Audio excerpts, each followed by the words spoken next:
In this third of our introductory videos to James, I want to talk to you specifically about the letter James wrote, the specific timing and sort of the occasion of that letter.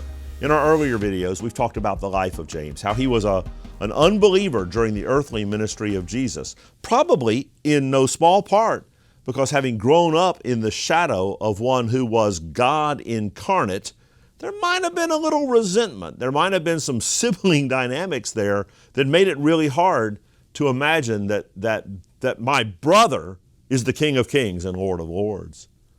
But we learned in the first video that there was a specific post-resurrection appearance of Jesus where Jesus had a conversation with James, 1 Corinthians 15, verse 7. And that by the first chapter of Acts, James and his other brothers, all the half-brothers of Jesus, are gathered along with their mother Mary with the early church there as they await the day of Pentecost in Acts chapter 1.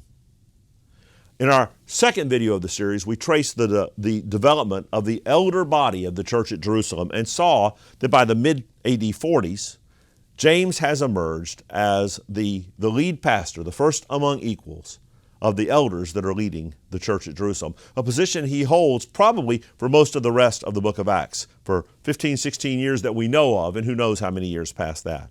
So he is an established pastor over the church at Jerusalem, in a sense probably the first non-apostolic lead pastor the church at Jerusalem has, and a leading, thus, pastoral figure in those middle decades of the first century.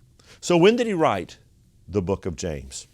Well, we know that in AD 44, and we know this date from external historical sources, that King Herod, specifically Herod Agrippa I, launches a major persecution against the church in Jerusalem. Included in that persecution is the martyrdom of James the Apostle, of the brother of John. Those three inner ring apostles, Peter, James, and John, it is James the Apostle, son of Zebedee, that is the first to be martyred. And that in Acts 12, AD 44.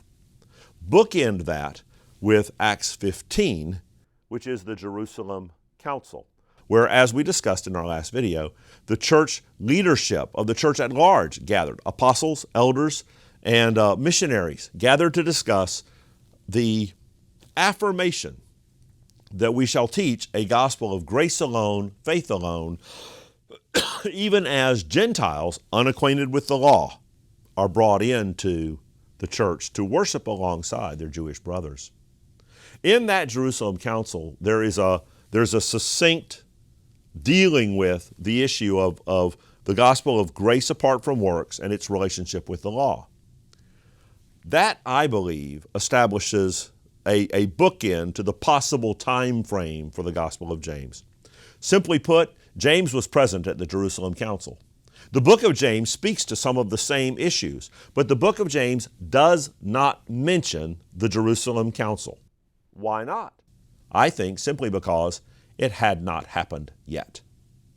I believe the book of James was written in the window between the persecution of Acts 12, AD 44, which scattered many Jewish believers, and the Jerusalem Council of AD 50. James, during that period, is the lead pastor of the church at Jerusalem.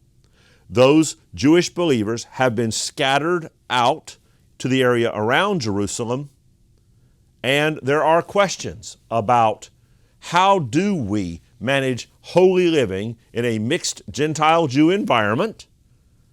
How do we maintain our faithfulness? And thus, to those scattered believers, James picks up his pen and writes, James, a servant of God and of the Lord Jesus Christ, to the 12 tribes in the dispersion, greetings. We'll be undertaking our study of the book of James, and I pray you'll be a part of it. I hope these videos have helped you with background regarding the life, the leadership, and the letter of James. God bless you.